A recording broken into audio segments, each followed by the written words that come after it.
Hey everybody, before we get started, I just want to remind you that this episode is brought to you by our patrons like LTFGO Comics and Drago66. If you like what we do and want to see us do more, consider supporting us on Patreon. You can get access to episodes early and lots of other goodies, and it would really help us out. Thanks for your support, everybody. Thank you. That's right, everybody. Welcome back to Let's Talk FGO. We are here for an Olympian show today. Well, really, both of us, your hosts, Omega and Lucky, are here, and we are your Olympic team for talking too much. Yeah, we'll take the gold every time. Yeah. Everyone, I hope you are enjoying Fate Grand Order, aka Never Enough Umus. And while we here at Studio Omega like to bring you the latest in FGO-related news and memes, we will be talking about current and future events for both the JP and EM version of the games. So anyone not wanting spoilers should just go battle it out in the arena. Yep. It's pretty simple. We're here. We're going to talk about Nerofest. We got some other stuff too, but I mean, mostly you clicked on this video. Hey, Nerofest should be right there in the title. 2 weeks in a row. Boom. Actually, technically, depending on how fast we get this turned around, it might be within. Let's hope it's within the same week because the last show was a little delayed. If you real. If you want more info on that, go listen to our latest episodes of What's Up. Yes, I am blatantly cross-promoting, but also we really like What's Up, and we talk about a lot of stuff. Yeah, I think we did, like 2.5 hours yesterday? I was just looking at it, because I realized I goofed in the title, but let's see. It is 2 hours and 48 minutes. It's almost 3 hours long. I think it's our longest What's Up ever, yeah. So, yeah, no, it's big. It's bad. It's out of control. Alright, let's move on to FGO stuff, though. And start with Where the Fuck is Ron, which is completely unrelated to FGO. Yeah. Also unrelated to FGO, he is not playing Destiny 2 on the PS4 with us, the fucking PC elitist. I'm pretty sure I've made this joke, but whatever. Ron isn't giving us a wealth of material to work with. No, he's been very quiet lately. He's around, but he hasn't said much. We'll see. Alright, well, let's very quickly transition into everybody's favorite Kohai segment. Senpai, 起きてください. That's right, it's time for Wake the Fuck Up Senpai, a regular segment from Protips. So, it's pretty simple. Nerofest is coming up. It balances pretty normal stuff with very hard content. We're gonna explore all this later because this is the Nerofest 2018 pregame. You have come here, I'm sure, for the exhibition match strats, and we will do something. But today's pro tip is to consider all sides of an event, both for your use of your own servants, and then for what your support setup is. If you have a particular servant good for some particular content or other, you can score a lot of FP and help some people out by placing them properly. Similarly, if you have somebody who's useful for an event beforehand for, like, a particular strategy, not even just, oh, they're a bonus servant, so I want them for bonus reasons. Try and give them some love in the development they need. So, like, we'll talk about this later, but this is a lot like how some specific servants were very useful in Camelot. Like, one of the quests recommends maybe Medea Lily if you happen to have her for, like, team debuff clears. So if you happen to have one, you might get some decent use out of her on your support list. Also, I think the same quest, interestingly enough, recommends Irie because she can team guts. So that also could be a thing. It is amazing. Yeah. Let's see. There are a couple of other particulars. We'll probably get into it as we go on the show. But yeah, so just look ahead. A lot of people are planning on using Summer Tamamo for some of the stuff. So if you do happen to have her and maybe some people you on your friends list don't, you can put that up. Maybe get some bonuses out of it. So yeah, just basically think about what... When you look up future content, when you know a big event is coming, you know, plan your support setup correctly. Because unlike, say, a story chapter where you maybe don't change your support setup a lot, you just keep your best servants in general on. This Nerofest, I think, definitely calls for a switch up of your support setup, not just because there are event CEs involved. We don't really have any records from the throne or anything this week. We've been slowly chipping away at some stuff. Because it's if you want to call it an achievement, I've actually been doing my rank ups. I've gotten 2 down. I'm working on my 3rd. That's good. That's amazing for me, I guess. I think I talked about it in the last show that I was planning on doing, but I did finally do Carmella's rank up. Everybody else, all other rank ups and interludes I could do, I think need some more EXP, so I'm working on that. And whatever, we'll hopefully get half AP or rank ups after Nerofest, or maybe during the tail end a little. We'll see. We'll see how they shake that event out. Instead, I will once again cross promote that. Speaking of Umus, we are doing a Let's Play of Fate Accel on our channel. Specifically, I'm doing that. So far, the titles have involved much Umus because, well, we're playing Nero's route first because that's how the game works. So there is a lot of Umu action. I think I'm about halfway through Nero's route, the original Flame Poem arc. So we'll see if we can get that done in a couple episodes and move on to Tamamo. Yeah. But with that, let's take it straight on over to Skelegrams, where we go across the ocean to Japan, where a lot of people are actually predicting this. They are rerunning the Fate Accel Zero Order Lap 2. It's running from September 5th to September 19th. It's basically just a rerun of the original Fate Zero event. The structure seems the same, but the shop is refreshed to include more current items. It also features an adjusted summon banner with a rotating rate up between 5 and 4 stars, with a list including Iskander, Arturia, Waver, Emiya Assassin, Berserker Lancelot, Diarmuid, Gills, and 100 Personas. This is also new in this is finally the appearance of Saber Diarmuid, SR. First seen in the American chapter CM, he is a permanent. And as the cherry on top of this delicious cake, Iskander is getting an animation update as well. Something that has had many of our female viewers swooning, much fanning going on. Mm-hmm. I mean, like, so some people might be a little disappointed that only Iskander got the animation update. Like, there's no costume dress for, like, Arturia. Like, there's no suit version of her despite her sprite showing back up. There's no new... Doesn't appear to be any new stuff with Irie or anything going on. No Black Grail. Rip. Still pretty interesting. We'll talk more about Saber Diarmuid later. Oh, also, this wasn't in my notes, but this time around, Kaneth is the shopkeeper with lines, which is a little weird. It's so jarring. Because he just uses the sprite from his CE. I can never pronounce it. Volume Hydragyrum? I think that's where that G is. I don't know. I never know.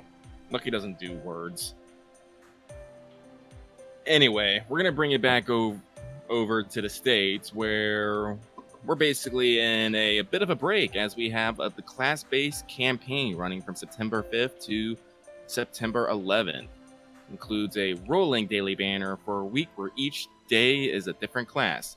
Includes the story locks, except Bedivere, which I'm pretty sure is the only, probably the main reason anyone would have rolled on Saber Day. No, the lack of Bediveres is real. I mean, like, story locked Sabers, there's quite a few 4 stars, but yes, the lack of Bedivere as the story locked 3-star is rough. He is excluded from a lot of these type of banners for like a year, which is really rough.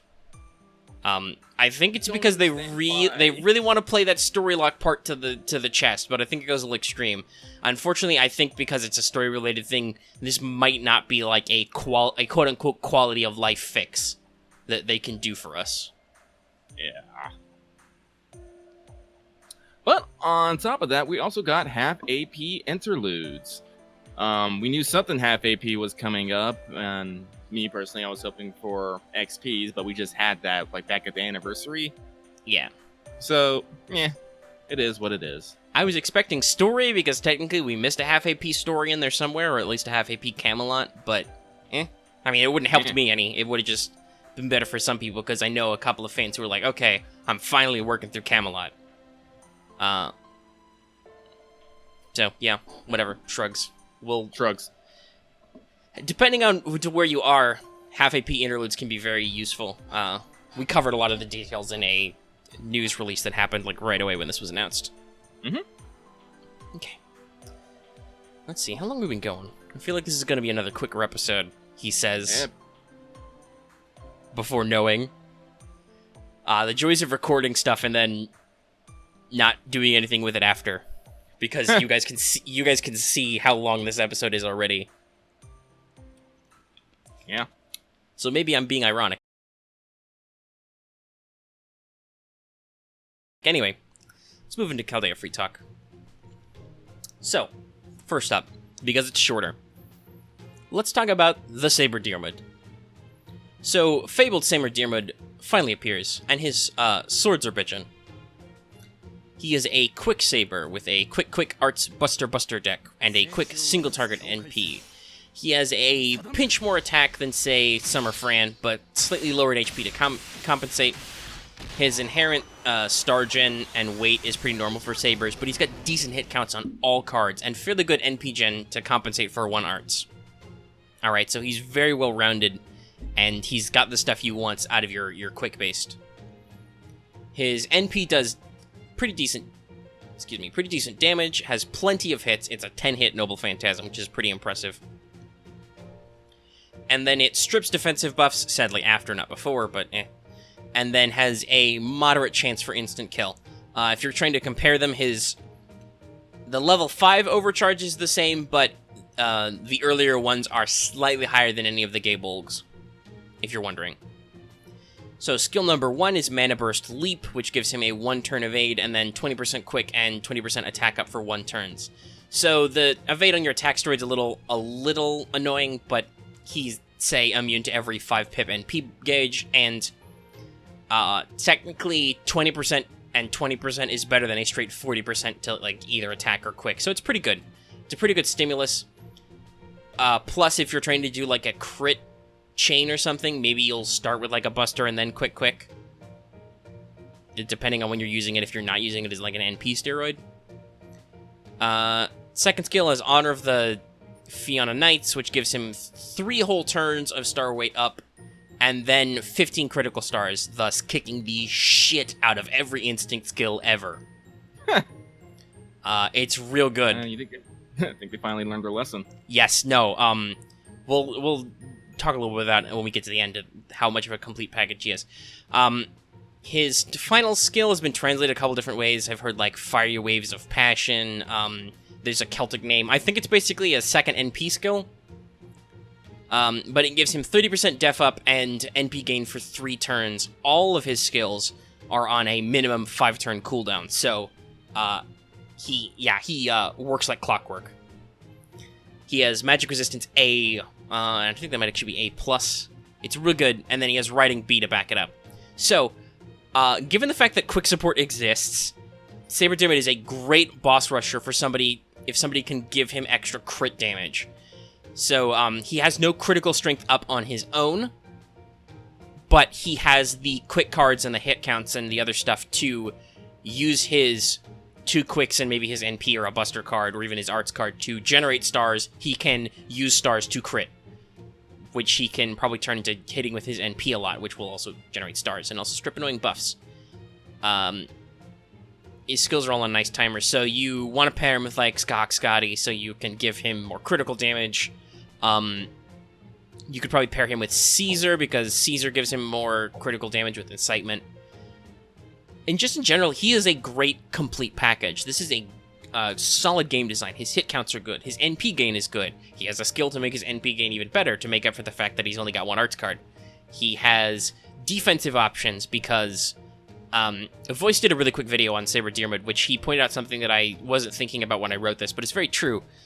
Quick plays the long game, because you need to build stars to make crits.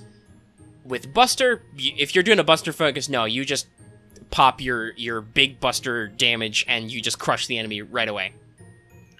And if you're doing arts, presumably you are fairly quickly charging your NP to fire your NPs to fire more. You can make stall strategies with arts, but in general, the ideal arts team, you're using a hitter like Assassin Shiki, like Berserker Vlad, to do big damage over and over and over again. But Quick is the only card type that has to play a little longer, because you need at least 2 turns every time, because you need a turn to build stars than he turned to use stars. So the fact that Saber Diarmuid has 2 defensive abilities, it insulates him a lot. If you want to compare him to the other couple of quick sabers, I mentioned Caesar. I mean, I think he's better at star generation than Caesar is, just because he's got really great hit counts, like we said, and he's got that little bit of quick focus. But Caesar's not really a solo servant, right? All 3 of his skills are team support, so he probably would slot in okay with, like, say, Diarmuid to give him additional boosters. Summer Fran is another quick. Honestly, I was looking over her kit again. Summer Fran doesn't really need to be quick. I think she's just quick because there aren't a lot of quick sabers, and that's what her Berserker form is. Because what she's all about is control. She has one of the best stun setups in the game on her NP. She has a crazy high NP gain buff on her first skill. It costs you a little bit of charge right away, but then it gives you, like, I think 80% NP gain up for a few turns. You just have to have a little bit built up to use it. She's got, her overload skill to do a big attack and NP damage buff. And then she has an enemy buff stripping skill. So, yeah, she is all control to, like, slam enemies with stunning NPs over and over again and just make it so they can't do anything. And then Okuta, obviously, is the original quick saber, holding that position down for a long time. Saber Diarmuid doesn't have her quite beat because she has crazy high hit counts on her quick card, and her NP gain is crazy. So, she's a little better at just that NP spam aspect than he is. Still, solid servant, a great package. Like we said, it really is like Delightworks has learned what quick needs to be. Yeah. Alright, now normally you'd think we'd switch hosts, but no. I wrote Nerofest, and I really want to read Nerofest because I have some thoughts. And also, once again, I think Lucky's going to play the straight man here to bounce what I've got to say off of, because, hoo boy. Okay. Deep breaths, everybody. Let's talk about Nerofest 2018. So, we're on a quest to collect medals like the last Nerofest. You'll be getting bronze, silver, and gold medals.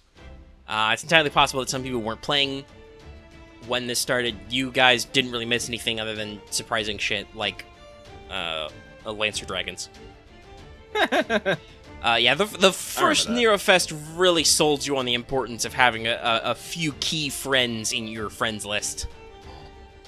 Because this was early enough in the game that, you physically couldn't roll a lot of stuff. Anyway, Nerofest is also important. Well, I should say, it's broken up into qualifiers, main, and finales, like the last one. So, after a few days, the quests will rotate out. So, like, you'll beat the first set of quests, and then after a few days, they'll rotate to an entirely different set of quests. But they're all the similar difficulty. This is just basically refreshing the rewards and keeping the thing fresh. Also, I'm warning everybody, I'm starting to jester, which means it's entirely possible I'm going to hit my mic arm. I just realized I'm rolling gestures with my head. I'm like, is it going to be Bwangthi the Revenge? The other important thing, as I was going to say, is that Nerofest 2018 is now a Lotto Box event. You will collect Crimson Petals to roll the Lotto. The first 6 boxes have 5 copies of Princess of the White Rose, which is a damage bonus CE, and 1 crystallized lore, and also have additional apples. There are gold and silver apples only in the first few boxes. But all boxes have bronze apples, mana prisms, chains, medals, gears, lanterns, monuments pieces, EXPs, FPs, and QP. The chains and the knight medals are probably what people are going to go for, but the EXPs are also good. It's 25 gold EXPs per box. I can tell you right now, I'm planning on rolling a lot of boxes to get a lot of EXPs. We're going to level some people up. Yeah. I'm definitely in that same camp. Mm-hmm. And honestly, it's got some mats that might be key, like some people might be out for the knight medals or the chains, because those both have really high requirements that are hard to get otherwise. But yeah, mostly it's I think EXPs, apples, and some of the other stuff. There's like 4 million QP in every box, for instance, which some people will definitely need. So the metal shop I contains literally copies can't of the... get my Tamamo's Fox Wedding to 10 because it costs 20 million QP, and I'm just like sitting around like 22 million. I'm like, I don't want to be that broke. 5-star we are. If you- skills are expensive. Yeah. So the metal shop, where you spend your silver, bronze, and gold medals, contains 4 copies of the CE Joint Recital, which ups pedal drops. Guess what? That means you need a CE drop. As always. It contains Saber, Lancer, and Rider gems. We have always said how important gems in the store are because, quite frankly, they're less mind-numbing than farming dailies for them. So if you need some of those hits, go ahead and get them. I'm Saber a little bit, but I'm eyeballing those Lancer gems for reasons. Yeah. Every time I do an event, I'm like, I'm gonna get those gems, and then I'm like, no, I don't need those gems. Then 2 days later, I really needed those fucking gems. Yeah. Well, unfortunately, there's a lot of good shit in the store too. No. There are foes, there are hero proofs. There's void dust, there's shells, feathers, serpent gems, lamps, scarabs, claws, crystals, as in octuplet crystals, and even more mana prisms and QP. Oh my god. Oh. And the banner is Nero Bride, SSR, Nero SR, Caesar, Romulus, and Boudica are, and CEs. The banner CEs will also increase medal drops. I'm planning on, over the next couple of days, depending on when this comes out, the video either will already be out or it'll be coming out soonish. To do a wanted on Nero Bride, because one, she is actually quite wanted as a limited servant, and just, I think it'll be interesting to break down why she's so good. Plus, I get to talk more about Umus. Umus. So, there are the 3 sets of quests, qualifiers, main, finale. We'll have 6 tiers at 10, 20, 30, 40, 40, 40 AP. They'll scale in difficulty, with the top enemies having like 150 to 200k HP and be about level 70 to 80. Quests will be vaguely themed. The quest will be named, and then the servant set will be themed. Also, the Nerofest type names return. They'll be funny. The quests will reward various apples, and generally shouldn't be too hard. They aren't difficult. They're meant to be farmed, honestly. So, yeah, they're not super hard. In JP, there's graphics for each matchup, so hopefully this carries over to like an official announcement in North America, so you can always double check who the teams are for each quest. This should be like in their news page or... Yeah, there'll be something. Like, there are already graphics about event guides that are out that reuse the Japanese graphics, so you can look them up anyway. I'm just saying, there should be something in English to look up. Okay, I'm breathing deep, because guess what? Now we're going to talk about the exhibition matches, which are the real bastards. There are 7. A new one appears each day. Each gives 1 summon ticket and either 5 mats, or the final one gives 1 lore. It is important to note, there are 7 of them. The event goes for 12 days. This means that you have extra days to farm lotto boxes for the CE, because the CE will give you a damage bonus, which is very important. Very important to max limit break, because it's 200% extra damage on your servant. That's triple the damage. Oh my god. So, you need it. You're gonna need it. An exhibition quest opens up each day. They remain until the end of the event. They each cost 1 AP. You cannot team revive if you wipe. You can still use command spells for other stuff, but you cannot 3-spell team revive. Okay. Number 1, Act 1, is Heracles with about 242k HP, and the Merciless Labors buffs for 50% HP guts each time. Oh, and Tilla slap Arts Minus on your team for like 3 turns. Basically, you're going to use high damage dealers to blast his HP over and over again, because you're going to have to kill him 12 times. It's not a lot of HP, but it can be painful. Act 2 is Skahak and Ku with about 520k and 300k HP respectively. They will both spam evasions, because they both have dodge skills. They will also seal your NP for 3 turns to start, and if you kill just one, they will use a skill to instant kill and wipe your entire team, and then they gain a shitload of buffs and a chance to instant kill on a normal hit. So Basically, you need to kill both of them at once. Or at least get them close enough that you can kill both of them at once, or soon after. It's rough. Use Sure Hit or Pierce Invul CEs and MCs and strip buffs and try to arrange it so they both die at the same time. Unironically, AoE will help you here. Just whittle on them until you get the right move. Act 3, you will have to fight 37 Hassans. Certain Hassans will have a Doom buff, which is a clock icon which sticks instant death on the person who kills them. In addition, they will generally stack defense and card down buffs when they die. Debuff immunity will not save you. Also, some of them can I think the last guy can instant kill on hit or instant kill your entire team, so you'll definitely want to debuff him or leave him for last. So, bring servants who can remove buffs and debuffs, or guts your whole team a lot. I reworked for this. Regular Medea with Rule Breaker, great for this because she'll do a lot of damage and self-charge her NP and strip buffs. So, pretty useful. Act 4, you will fight Siegfried. He only has 50k HP and some wyverns. Oh, gee, that doesn't sound like a lot of HP, Omega. That's because he has 200% defense up permanently. And he will full charge his NP right away.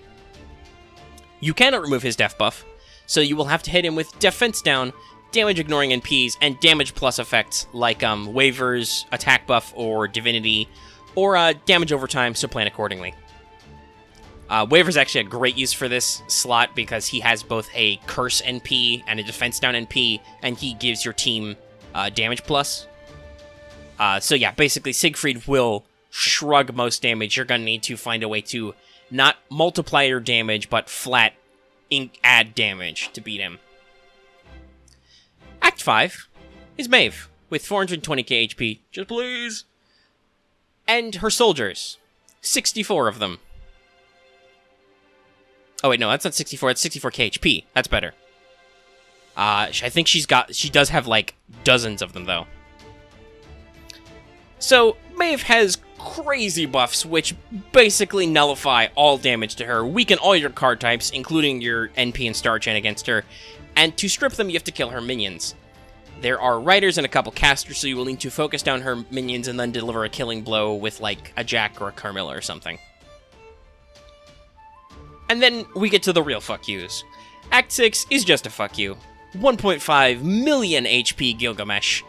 At the start of the battle, he drains all your NP, and he gives you an unremovable NP damage down for 10 turns. His defense starts super high and decreases slowly over 20 turns, but his attack goes up every turn to max out at 20 turns, and he will basically always crit. He also highly resists debuff removal, buff removal and debuffs.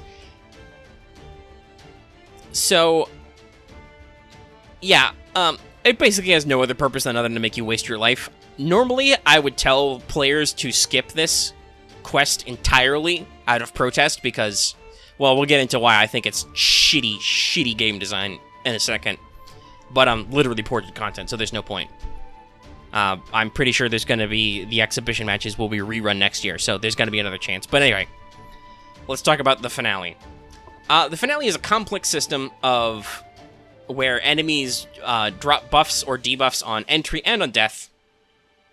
So you need to defeat them in a certain order. Also, there are a shitload of different classes.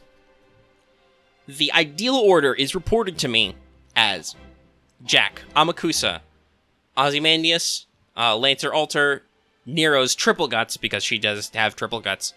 And then, ideally, you want to eliminate Medea and Nero at the same time, but yeah, if that doesn't work out, eh. Oh my god, there's such a list of shit they can do. Hold on.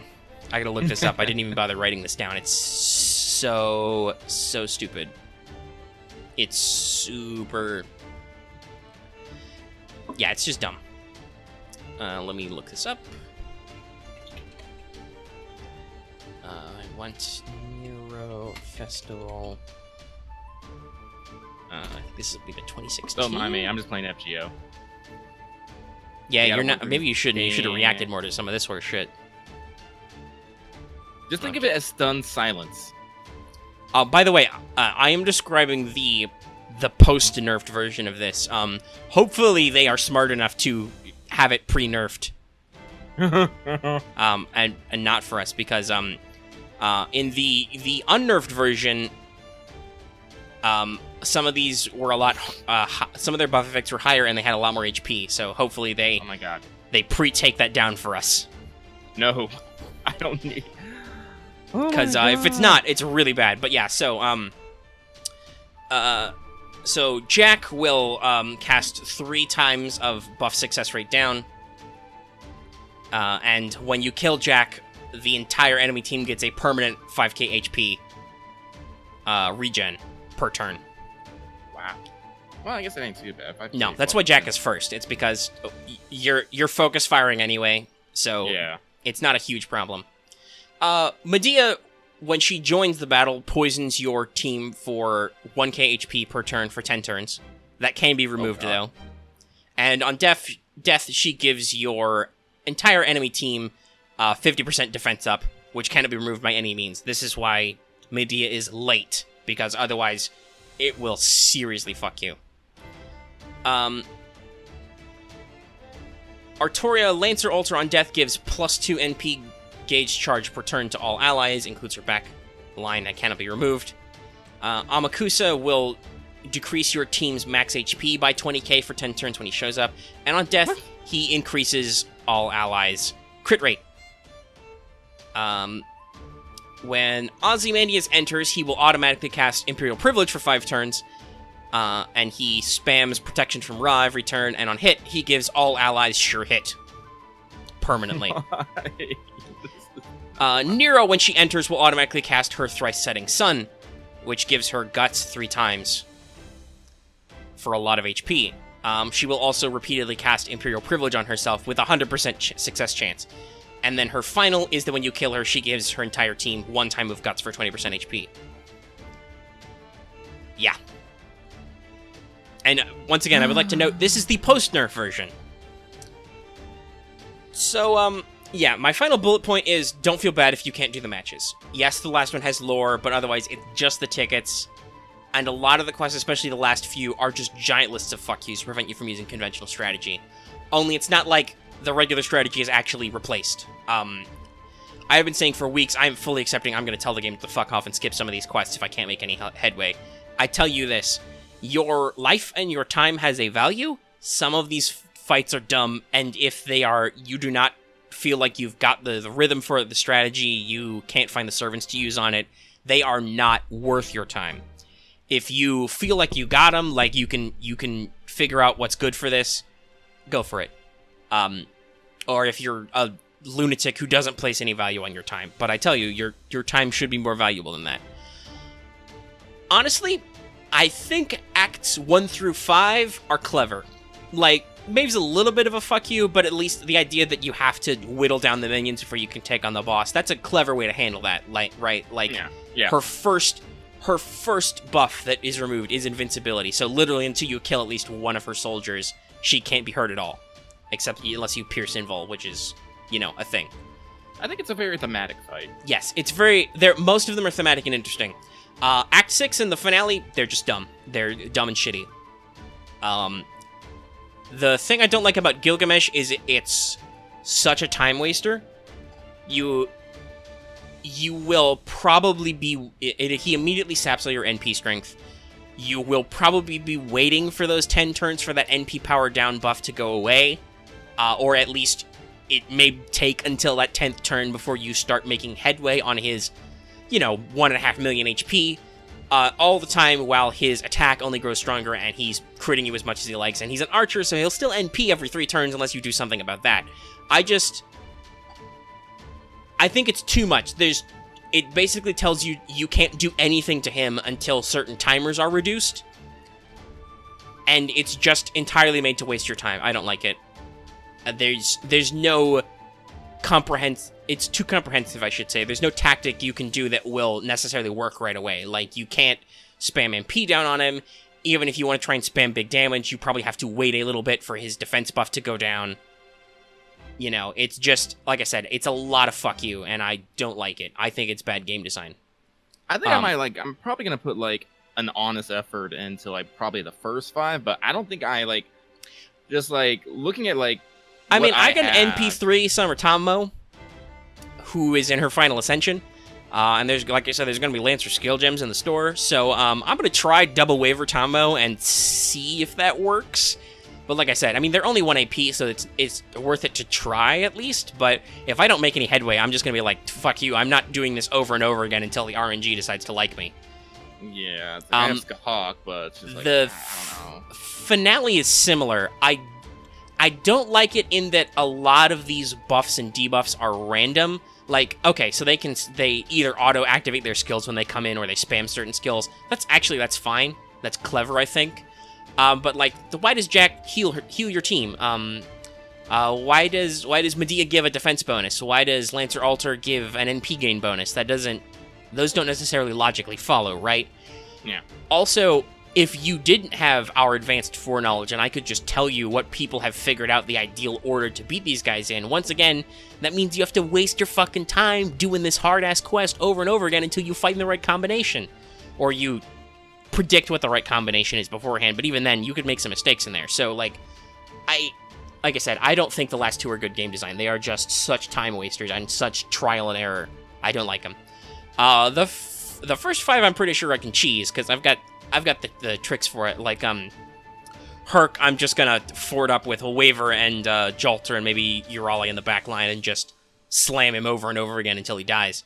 With Skahawk and Ku, I've got good AoE Sabers who have lots of, high skill rated, high HP and stuff. I can probably plan that to whittle those guys, right, until I'm ready to kill them with a sweep. The Hassans are interesting. I think my build there is going to be Medea, Jack, Irie for maximum debuff removal and just constantly gutsing. Siegfried's actually going to be pretty fun. I'm going to try. I might try like a damage over time strat on him or something. And then, like I said, Maeve is going to be just spam Jack and Carmilla and try and like chew through her riders.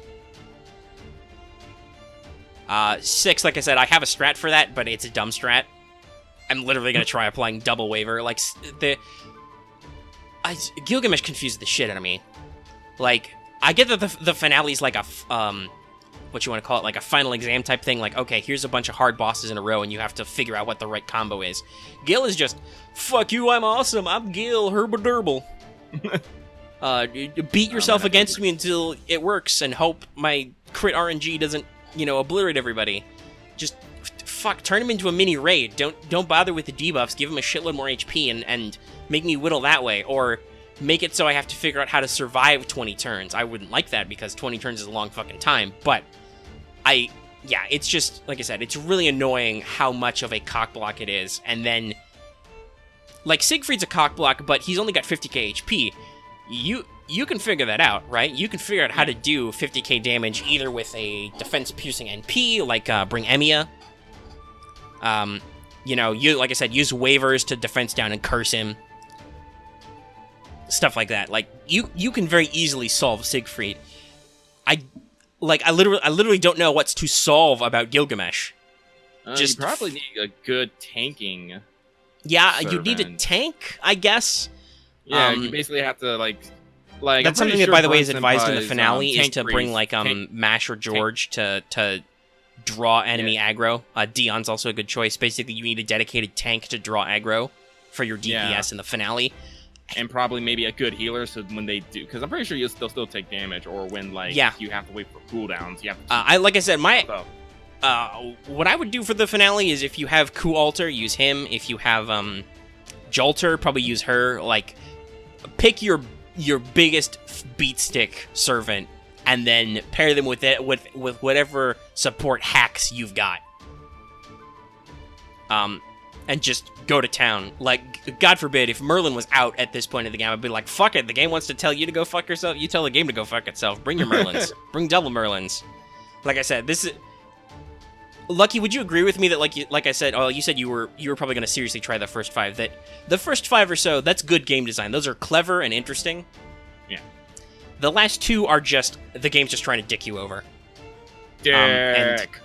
And for me, a couple of tickets and a crystallized lore, and I can say with a sense of achievement, yeah, I'll beat that Gilgamesh. No, that's not worth it to me. Not worth the time it would take. I got other shit to do. 2 more tickets is meaningless.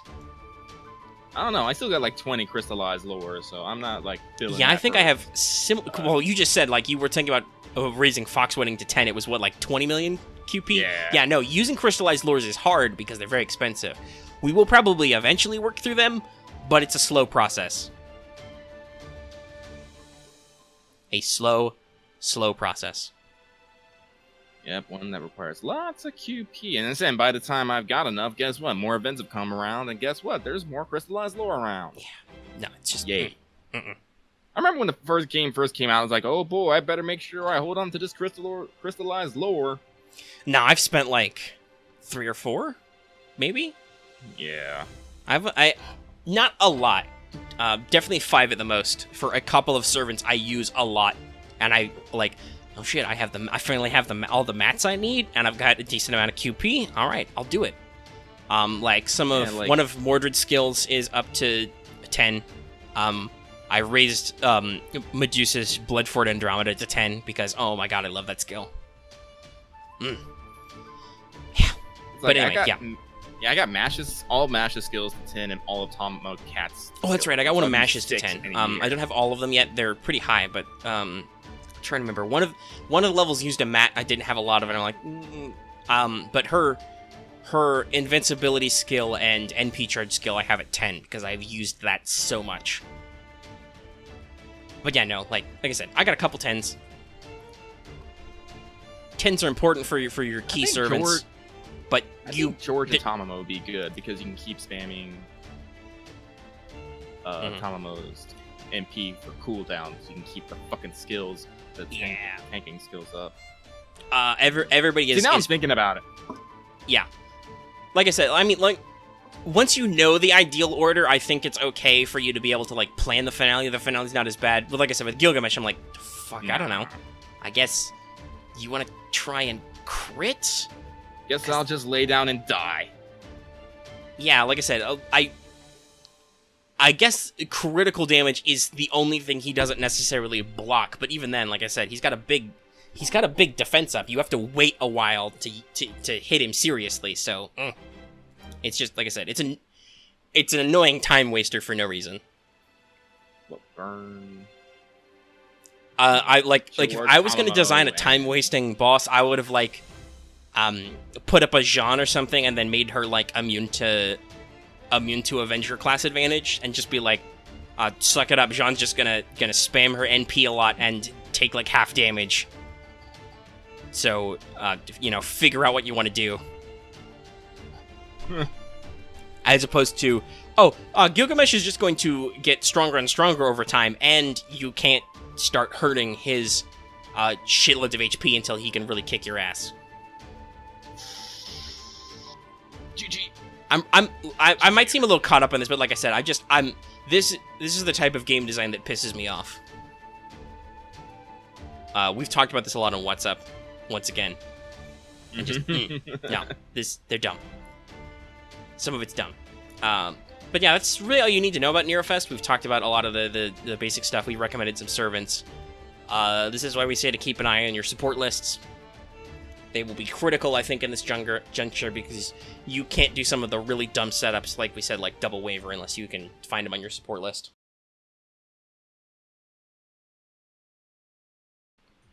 I think that's about it. We've been going for, what, 45-ish minutes? We'll probably tap this out to an hour. Well, yeah, something like that. So let's talk about CE and Servant Spotlight. I haven't set it up yet. I'll set it up right after we finish recording, because I'm going to post it. And I guess I'll post a link with Patreon as well as with the YouTube videos so people can vote. I'm probably just going to do a straw poll this time. Like, I've tried setting YouTube polls, but we don't always get a lot of engagement on them. Obviously, Patreon polls, even if they're public, you still have to have a Patreon account. So, fuck it, I'll just do a straw poll and check on it. But, we'll do 3 bronze servants to pick this time. And we'll make this vote between Matahari, Leonidas, and Shakespeare. After some recommendations from the fans and our own ideas. And we'll just see what comes up. Let's see. We're not ready to do Teach Me Omega Sensei yet, but that poll is open for 7 more days.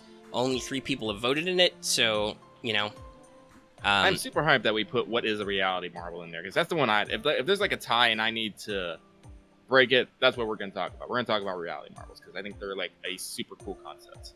Right now, Global Phantasms are cool, but you know, those are kind of like grounded in legends. Reality marbles its own thing. Yeah, it's an interesting concept. I'd love to talk about them, but currently, How Does Servants Work is winning. No. But like I said, there's only 3 votes, so there are quite a few patrons who are already signed up who can vote, and obviously, if you join at our $5 or higher level, you will also get to vote right away. So, if you're interested in that, in shaking that up, the poll, like we said, is what is a noble phantasm, how does servants work, and what is a reality marble? And How Do Servants Work is currently winning. Guys, remember, if you have any topics that you think would be interesting for us to talk about, let us know. We'll add it to the list. Yeah. Because we really like these exposition-y discussion topics. And we know our fans do because a lot of those episodes have been really popular. Some might have just been popular because voice has been on in them, but yeah. People still like the discussion. They find it interesting. And we find it interesting to do and to take notes on. Because sometimes you think some stuff is going to be a big deal and it's not. Like when we did altars. And it's like, now this really doesn't have any deeper meaning. This is just, they stuck a cool word on there and then they use it a lot. Yeah. Skills were kind of the same. I like life. Mm-hmm. Yeah, I don't think we're still gathering feedback on the subject of story time. We haven't gotten a lot on that, so please let us know your thoughts.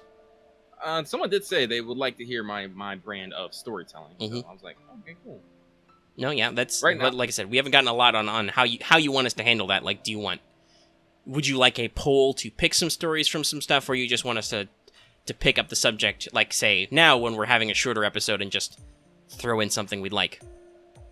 Like I have a story I can tell, but it's like completely like not like in the theme of like Nero. Like earlier, I was actually looking up like, is there any like cool Roman stories I can tell about Nero or like Colosseum or something? And I found was like short anecdotes. I'm like, this ain't juicy enough. I mean, I take that back. Tell you some fun stuff, but some of that would probably be better saved for Wanted. Oh yeah, well, for me anyway. Like one thing I read about Nero is like Nero in particular, because you know Nero has the record for the most reeves with like over 1,800. That's like equivalent of like 1,800 gold medals, or was it 18,000? It was 18 something. But he got most of those by fucking cheating. Like one story has like during the chariot race, he told everyone else to show up with four horse teams, and he shows up with a 10-horse team. And so you think, you know, oh god, that's fucking cheating hell. But here's the fucking kicker about it: he didn't actually finish the race. He fell off his damn chariot, and then they still declared the emperor the winner. It's like, Nero might not have like burnt Rome down to the ground, but he was still kind of a fucking dick. Yeah, no, and I mean that also does totally fit the character of Nero that is presented in Fate, because she always wants the spotlight. She would definitely be like, Imperial privilege, I'm just gonna win, guys. I mean, that's why her Imperial privilege is so high. Oh man, I just remembered another one. Like as we said before, like Nero really like loved like theaters and the works, and so anytime like he would be in a play or pretending, he would lock the theater so no one could leave. You would have people like literally faking their own deaths or jumping off the top to get out. It was that bad. Yeah, that long. And that may just be because, by all accounts, Nero was not a good playwright. No. I think this is actually commented in one of the extra games where, like, you can read a manuscript Nero has written, and it's really convoluted and ends in a very cliche way. Once again, storytelling is not near as strong. Most of my anecdotes are related to interpersonal relationships. Oh god, no, that made me think of another one. So this one I don't know is fucking true because it's just so fucking out there. But when Nero basically sentenced Locusta of Gaul, his poisoner, to death, supposedly he had her raped by a trained giraffe and then had her devoured by wild animals. Like, how do you get a trained giraffe to rape a fucking person? What? I don't know. I know this video is No, I demonetized. can't handle this. Like, excuse me. Honestly, like, there are a lot of exaggerations about Nero Yeah, also. Like, It's much more likely, given that certain events in Nero's political history were incredibly practical, that's not what happened, because, God, that sounds like a really dumb excuse. That said, like I said, talking about interpersonal relationships, Nero and Agrippna the Younger didn't get along in their later years, because nope. Agrippna was such a helicopter parent, trying to basically be emperor herself. And Nero got bored of that. So, some assassination attempts included poison. There was a time when he sank her boat, but she swam ashore and survived. So it ultimately culminates in her just being stabbed a lot to be executed because nothing else would stick. Which unfortunately appears to have haunted Nero a lot in real life, and also despite what some characterizations of Nero might portray in FGO and other media, it should still haunt her character a lot. One of Nero's natural enemies is listed as Agrippna. The other is her teacher, Seneca. Agrippna servant win. Give her lots of guts. Yeah, she's got a design in one of the sketchbooks. I've showed it before. Actually, I'll make sure to get that graphic so Editor Lucky can throw it up if he wants, just in case. But yeah, she's got a design. I think she would be a caster. She looks a lot like Nero, but with more elaborate hair and slightly more like mature looking. I think she looks a little like taller and has an even more rounded figure, which is saying something about Nero. Oh yeah. Then again, maybe she doesn't have the. I'm literally looking at the Nerofest graphic right now, and it's got Nero's giant, poofy, pointy shoulder pads. It's like if a Napoleonic general in the 80s power suit had a baby. Like, god damn, girl, those fucking shoulders, what the fuck? Though, do tune into Extella if you want a lot of primo shots of fucking Nero's butt window.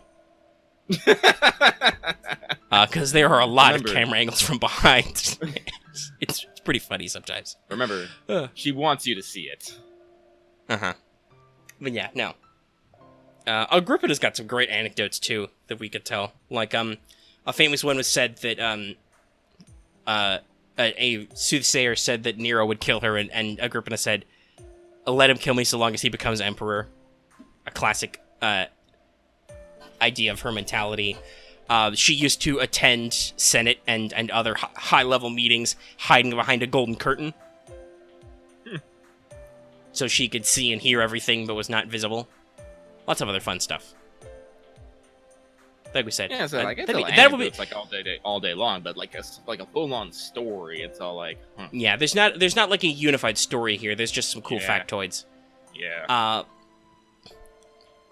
Like the thrice setting sun skill is derived from an anecdote about how supposedly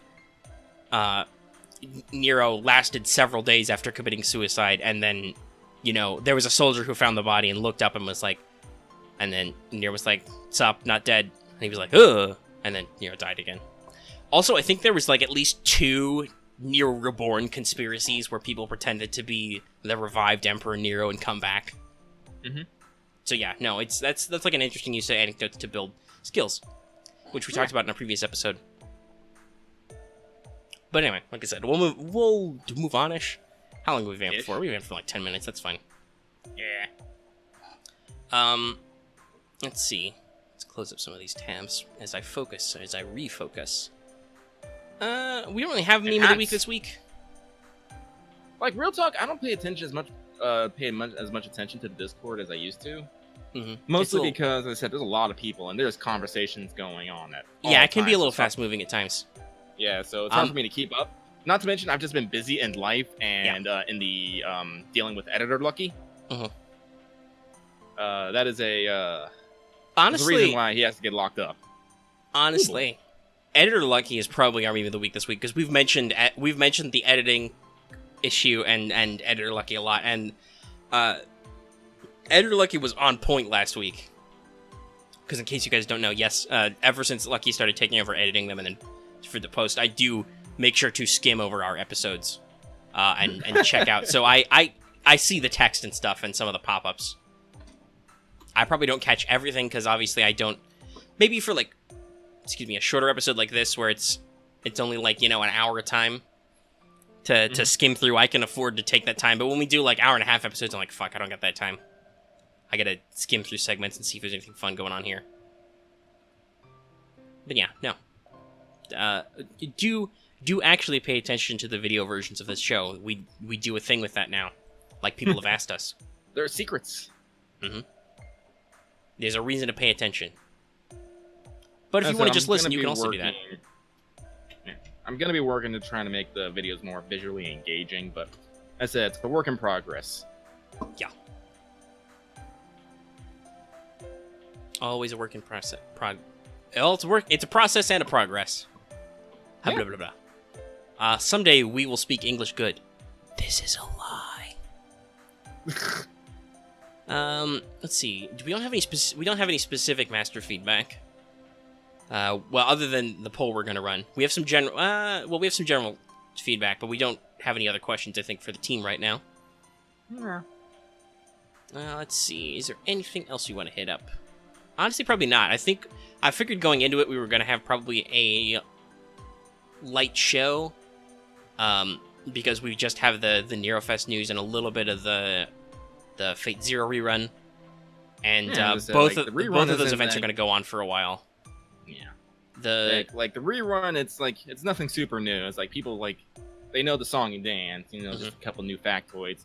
Nerofest, well, as I said, we're in the middle of a slow week with Nerofest upcoming, so I'm not surprised. Yeah, next week we will definitely talk about, because that'll be recorded on the 15th.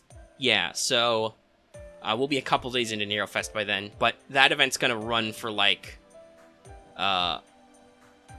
12 days, like we said. There's 10 days left in Zero Order Lap 2, so it'll be a while before we have any necessarily news to cover. Expect the next couple of shows to be, talking about, like I said, Nerofest impressions. We'll see if there's a gap week on Japan before they run their Nerofest or anything. I wonder if they're gonna up the ante again. Yeah, I don't know. Maybe. Well, they've got new characters. Maybe they'll do new. Yeah, that's what I mean. New. Switch up their teams.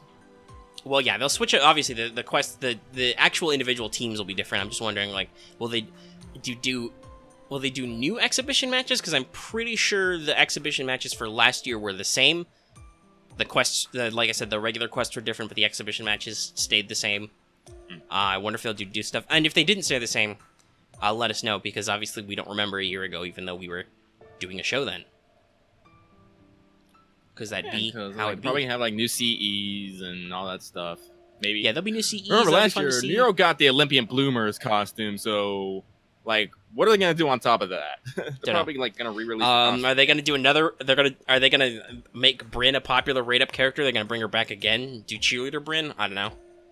They probably aren't, because Bryn has already had a rate-up this year. Yeah. Yeah. I guess they could bring Altera back on a rate-up, because that's gonna be.